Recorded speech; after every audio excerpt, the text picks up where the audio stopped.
knowing that it was an earthquake. Born and raised in California, I grew up in the San Fernando Valley, was very used to earthquakes, and it was a strong, hard, tough one.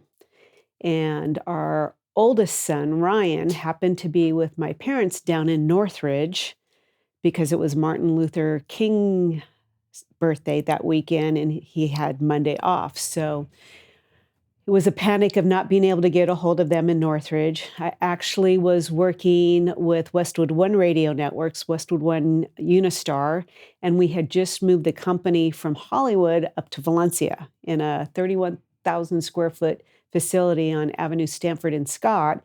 And in my mind, making sure my son was okay, got through to him. We had actually called when the cell phones were about this big, called my corporate office in DC, who called my mom, got a hold of them, knew that they were okay. And then when Carl and I went right to work.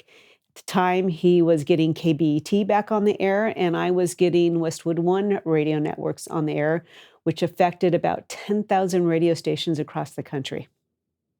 So, what did you feel the very first moment you woke up? Did you actually wake up or you sleep through the whole thing? No, I woke up and I knew it was a really bad earthquake. And when we had come downstairs, our house, was all the cabinets had opened. Some of the earthquake proof stuff that we had done had not worked. And we had a mess, but we had to get both the radio network. I had to get the radio network back up, and Carl had to get KBET back up.